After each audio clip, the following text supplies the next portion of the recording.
Hare Krishna, Krishna Krishna, Hare Hare, Hare Ram, Ram Ram, Hare Hare. Welcome everybody to the 14-day Bhakti Yoga challenge, which we have started from the Yogini Ekadashi, which was yesterday. And today we will be, as part of Bhagavatam study, we will be focusing on the prayers of Queen Kunti. So, Srila Prabhupada had given a series of lectures on the prayers of Queen Kunti, and from based on that, he has published a book called Teachings of Queen Kunti. So we will be reading through this book, and thereby we will be studying the prayers of Queen Kunti. So let us start the reading. Introduction. The tragic and heroic figure of Queen Kunti emerges from an explosive era in the history of ancient India.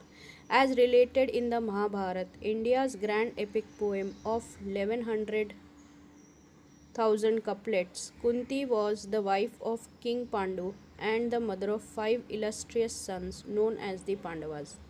As such, she was one of the central figures in the complex political drama that culminated 50 centuries ago in the Kurukshetra War, a devastating war of ascendancy that changed the course of world events. The Mahabharata describes the prelude to the Holocaust as follows. Pandu became king because his elder brother Dhritarashtra had been born blind, a condition that excluded him from direct succession. Some time after Pandu ascended the throne, Dhritarashtra married Gandhari and fathered 100 sons. This was the ruling family of the Kaurava dynasty, of whom the eldest was the ambitious and cruel Duryodhan. Meanwhile, Pandu had taken two wives, Madri and Kunti. Originally named Pritha, Kunti was the daughter of Shursen, the chief of the glorious Yadu dynasty. The Mahabharata relates that Kunti was gifted with beauty and character. She rejoiced in the law of Dharma and was great in her vows. She also possessed an unusual benediction. When she was a child, her father Shursen had given her in adoption to his childless cousin and close friend Kunti Bhoj, hence the name Kunti. In her stepfather's house, Kunti's duty was to look after the welfare of guests. One day, the powerful sage and mystic Durvasa came there and was pleased by Kunti's selfless service. Foreseeing that she would have difficulty conceiving sons, Durvasa gave her the benediction that she could invoke any demigod and by him obtain progeny. After Kunti married Pandu, he was placed under a curse that prevented him from begetting children. So he renounced the throne and retired with his wives to the forest. There, Kunti's special benediction enabled her to conceive, at her husband's request, three glorious sons. First, she invoked Dharma, the demigod of religion. After worshipping him and repeating an invocation Durvasa had taught her, she united with Dharma and in time gave birth to a boy. As soon as the child was born, a voice with no visible source said, "This child will be called Yudhishthir, and he will be very virtuous. He will be splendid, determined, renounced, and famous throughout the three worlds." Having been blessed with this virtuous son, Pandu then asked Kunti for a son of great physical strength. Thus Kunti invoked Vayu, the demigod of wind, who begot the mighty Bhim. Upon Bhim's birth, the supernatural voice said, "This child will be the foremost of all strong men." Thereafter, Pandu consulted with great sages in the forest and then asked Kunti to observe vows of austerity for 1 full year. At the end of this period, Pandu said to Kunti, "O beautiful one, Indra, the king of heaven, is pleased with you, so invoke him and conceive a son." Kunti then invoked Indra, who came to her and begot Arjun. As soon as the prince was born, the same celestial voice boomed through the sky. "O Kunti, this child will be as strong as Kartavirya and Shibi. two powerful kings of Vedic times, and as invincible in battle as Indra himself. He will spread your fame everywhere and acquire many divine weapons. Subsequently, Pandu's junior wife Madri bore two sons named Nakula and Sahadev. These five sons of Pandu, Yudhishthir, Bhim, Arjun, Nakul, and Sahadev, then came to be known as the Pandavas. Now, since Pandu had retired from the throne and gone to the forest, Dhritarashtra had temporarily assumed the throne until Pandu's eldest son Yudhishthir came of age. However, long before that time, Pandu died as a result of the curse, and Madri gave up her life as well by ascending his funeral pyre. That left the five Pandavas in care of Queen Kunti. After Pandu's death, the sages living in the forest brought the five young princes and Kunti to the Kaurava court at Hastinapur, near present day Delhi. In Hastinapur, the capital city of the kingdom, the five boys were raised in royal style under the guidance of Dhritarashtra and noble Vidura, Pandu's half brother. But a smooth transfer of power was not to be. Although Dhritarashtra had at first recognized the primogeniture of Yudhishthir, he later allowed himself to be used by his eldest son, the power hungry Duryodhan, who wished to ascend the throne in place of Yudhishthir. Driven by uncontrollable jealousy, Duryodhan plotted against the Pandavas, and with the hesitant approval of the weak Dhritarashtra, he inflicted many sufferings upon them. He made several attempts on their lives in Hastinapur, and then he brought them to a provincial palace and tried to assassinate them by having it set on fire. All the while, the five youthful Pandavas were accompanied by their courageous mother Kunti, who suffered Duryodhana's atrocities in the company of her beloved sons. Miraculously, however, Kunti and the Pandavas repeatedly escaped death, for they were under the loving protection of Lord Krishna, who had incarnated to perform his earthly pastimes. Ultimately, Duryodhan, a clever politician, cheated the Pandavas out of their kingdom and their freedom in a gambling match. As a result of the match, the Pandavas' wife Draupadi was abused by the Kauravas, and the Pandavas themselves were forced to spend 13 years in exile in the forest, to the great sorrow of Kunti. When the 13-year exile had ended, the Pandavas returned to Hastinapur to reclaim their kingdom, but Duryodhan bluntly refused to relinquish it.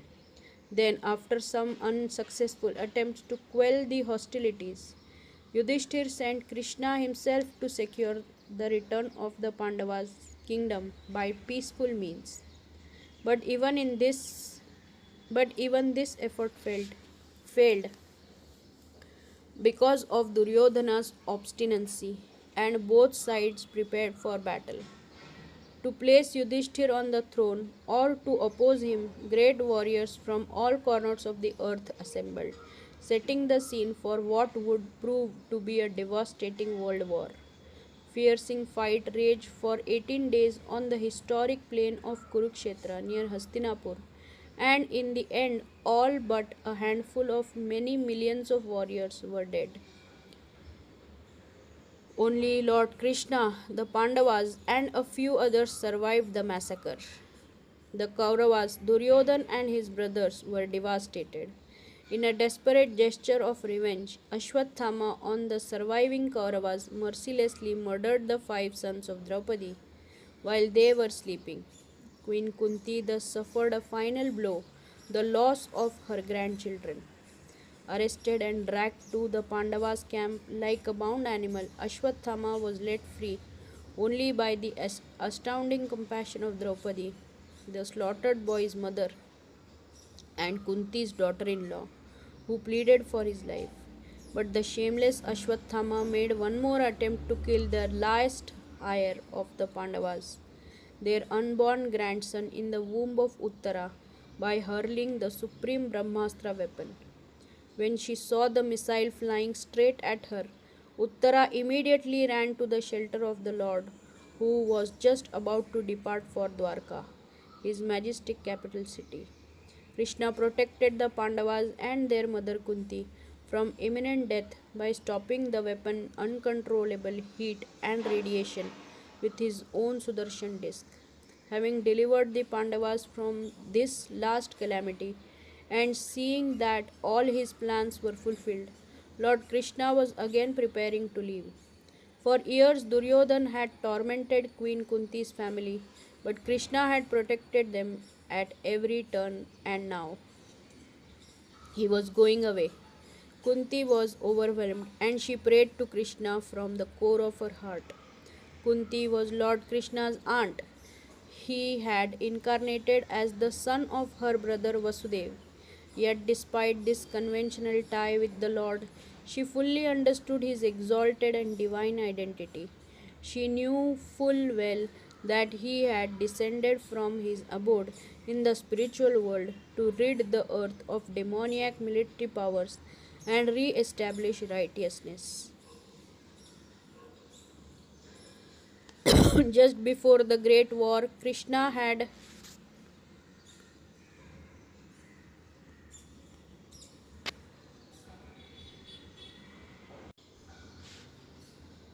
Kunti was Lord Krishna's aunt. He had incarnated as the son of her brother Vasudeva. Yet despite this conventional tie with the Lord, she fully understood his exalted and divine identity. She knew full well that he had descended from his abode in the spiritual world to rid the earth of demoniac military powers and re establish righteousness. Just before the Great War, Krishna had revealed all this to her son Arjun in words immortalized in Bhagavad Gita 4.7 and 8. Whenever and wherever there is a decline in religious practice, O descendant of Bharata, and a predominant rise of irreligion, at that time I incarnate myself in order to deliver the pious and annihilate the miscreants, as well as to re establish the principles of religion. I advent myself millennium after millennium. Krishna had accomplished his purpose of annihilating the miscreants by orchestrating the destruction of the unholy Kauravas. Then he installed Yudhishthir on the throne to establish the Pandava reign, and he consoled the slain warriors' relatives. The scene of the Lord's imminent departure provides the setting for Queen Kunti's exalted prayers. As Kunti approached the Lord's chariot and began to address him, her immediate purpose was to persuade him to remain in Hastinapur and protect the Pandavas' government from reprisals. O my Lord, you are leaving us today, though we are completely dependent on your mercy and have no one else to protect us. Now, when all kings are at enmity with us. Srimad Bhagavatam 1.8.37. From this supplication, we should not mistakenly conclude that Kunti's prayers were self serving. Although her sufferings were far greater than those any ordinary person could endure, she does not beg relief. On the contrary, she prays to suffer even more, for she reasons that her suffering will increase her devotion to the Lord and bring her ultimate liberation. My dear Krishna, your Lordship has protected us from the poisoned cake, from the great fire, from cannibals, from vicious assembly, from sufferings during our exile in the forest, and from the battle where great generals fought. I wish that all those calamities would happen again and again so that we could see you again and again. For seeing you means that we will no longer see repeated births and deaths. Kunti's words, the simple and illuminating outpouring of the soul of a great and saintly woman devotee, reveals both the deepest transcendental emotions of the heart and the most profound philosophical and theological penetrations of the intellect. Her words are words of glorification, impelled by divine love, steeped in wisdom.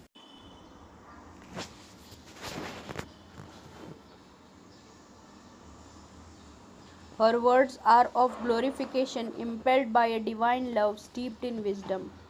O Lord of Madhu, as the Ganges forever flows to the sea without hindrance, let my attraction be constantly drawn unto you, without being diverted to anyone else. Kunti's spontaneous glorification of Lord Krishna and her description of the spiritual path are immortalized in the Mahabharata and the Bhagavad Puran, and they have been recited, chanted, and sung by sages and philosophers for thousands of years. As they appear in the first canto of Bhagavatam, Queen Kunti's celebrated prayers consist of only 26 couplets, verses 18 through 43 of the 8th chapter. Yet they are considered a philosophical, theological, and literary masterpiece. The present book, Teachings of Queen Kunti, includes those inspired verses and an illuminating commentary by His Divine Grace A.C. Bhaktivedant Swami Prabhupada, founder Acharya of the International Society for Krishna Consciousness, ISKCON, and renowned Vedic scholar and spiritual leader. In addition to this commentary, originally written in 1962, Teachings of Queen Kunti contains further explanations that Srila Prabhupada gave in a series of lectures delivered in the spring of 1973 at ISKCON Center in New York and Los Angeles. At that time, he analyzed the verses in significantly greater detail and shed even more light upon them. This book offers the reader a deep look into what it means to live immersed in a spiritual life and opens a window into the thoughts and experiences of both Queen Kunti and Srila Prabhupada, two elevated practitioners of yoga of devotional mysticism. The publishers. So, from this introduction, we can understand how greatly difficult was the life of Queen Kunti. Although she was a queen, a Kshatriya queen, she had to undergo so many sufferings along with her son. So, as soon as Krishna enters your life, you will see that although there are sufferings, you will have the power to face them valiantly and to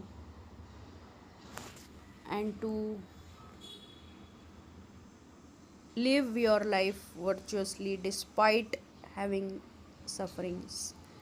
So, as part of Bhakti Yoga challenge, we will be reading through these prayers uh, every day. We'll try to read as much as possible. So, with this introduction, I would stop for today. Thank you very much for listening. Hare Krishna, Hare Krishna, Krishna Krishna, Hare Hare. Hare Ram, Ram Ram, Hare Hare.